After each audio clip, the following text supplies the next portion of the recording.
Everyone, welcome back to my channel. Friends, आज की इस वीडियो में हम बॉम्बे हाई कोर्ट के रिसेंट जजमेंट के बारे में डिस्कस करने वाले हैं, जो डिवोर्स और उसके 6 महीने के वेटिंग पीरियड के रिगार्डिंग ये जजमेंट पास किया गया है। दोस्तों, अगर हम बात करें हिंदू मैरिज एक्ट की, तो उसमें जो सेक्शन 13B है वो डील करता है डिवोर्स बाय म्यूचुअल कंसेंट के बारे में।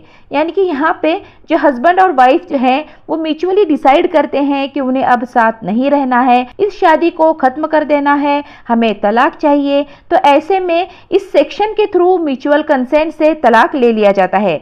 सेक्शन 13B के सब क्लॉज 2 में ये मेंशन किया गया है कि अगर कोई पति पत्नी आपसी सहमति से म्यूचुअल कंसेंट से तलाक के लिए अप्लाई करते हैं तो उन्हें 6 महीने का वेटिंग पीरियड दिया जाता है, जिसे कूलिंग ऑफ पीरियड भी कहते हैं। ये टाइम पीरियड इसलिए भी दिया जाता है कि कहीं पति पत्नी हड़बड़ी में तो ये डिसीजन नहीं ले रहे, उन्हें दोबारा सोचने समझने के लिए ये टाइम पीरियड दिया जाता है। लेकिन अब यहाँ पे ये सवाल रेज होता है कि अगर किसी पति पत्नी ने ये डिसाइड कर ही लिया है कि उन्हें अब साथ में रहना ही नहीं है, 6 महीने बाद भी उनका ये फैसला अब बदलने वाला नहीं है, वो दोनों अब मूव ऑन करना चाहते हैं, तो क्या फिर भी कोर्ट उन्हें 6 मंथ का वेटिंग पीरियड को फॉलो करने को कहेगी? तो यही सब हम आज के इस जजमेंट के थ्रू डिस्कस करने वाले हैं। वीडियो में अंत तक बने रहिएगा। वीडियो अगर इन्फॉर्मेटिव लगती है तो उन्हें अपने फ्रेंड्स और फैमिली के साथ जरूर शेयर कीजिएगा। दोस्तों, हमने हमारे चैनल पे क्रुएल्टी के ग्राउंड पे तलाक के ऊपर एक वीडियो बनाई हुई है, जिसमें सुप्रीम कोर्ट के लेटेस्ट जजमेंट के बारे में हमने डिस्कस किया है।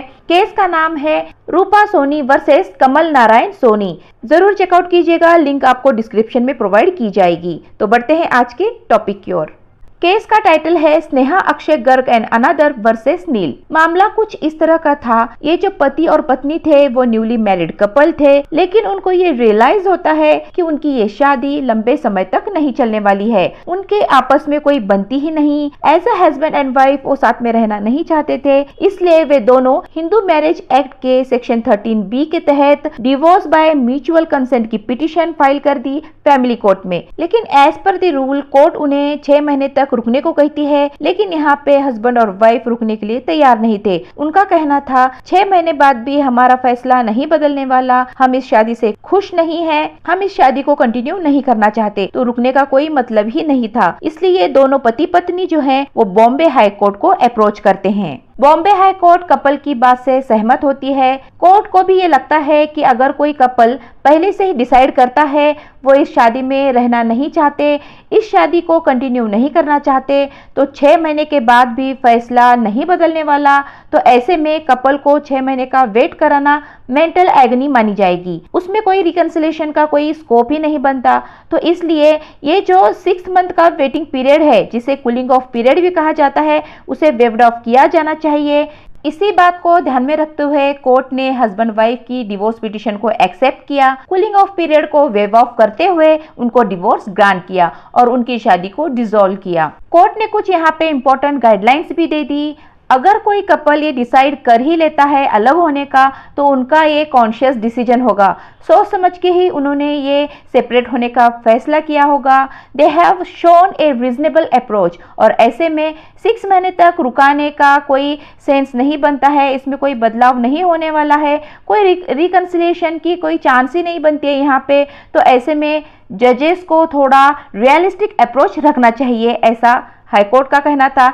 6 महीने वेट कराने का, उन्हें और परेशान कराने का कोई सेंस नहीं बनता है, ऐसा बॉम्बे हाईकोर्ट का मानना था। कोर्ट ने आगे ये भी कहा कि कोर्ट की ये ड्यूटी बनती है कि उन्हें रिलीफ प्रोवाइड करे और स्ट्रेस से मुक्त करे। कपल का भी यहाँ पे ये कहना था कि फ्यूचर में भी हम हमारे इस इश्यूज को, ये डिफरेंसेस को हम सॉल्व नहीं कर पाएंगे, इस शादी को और आगे हम नहीं निभा पाएंगे, इसलिए ये जो कूलिंग ऑफ पीरियड है उसे वेव ऑफ किया जाए और हमें तलाक ग्रांट किया जाए। इसलिए बॉम्बे हाई कोर्ट ने सभी सर्कमस्टेंसेस को ध्यान में रखते हुए, कपल की प्रॉब्लम्स को समझते हुए, उनसे सहमत होते हुए, बिना उनका टाइम वेस्ट कराते हुए उनको रिलीफ प्रोवाइड की, डिवोर्स ग्रांट किया गया, मैरिज को डिसॉल्व किया गया। तो दोस्तों, बड़ा ही शानदार फैसला रहा है बॉम्बे हाई कोर्ट का। जजमेंट की लिंक आपको डिस्क्रिप्शन में प्रोवाइड की जाएगी, जरूर चेकआउट कीजिए। आप उसे डाउनलोड भी कर सकते हैं और अपने केस मैटर में आप इसको अप्लाई कर सकते हैं, अपने मैटर को और भी मजबूत बना सकते हैं।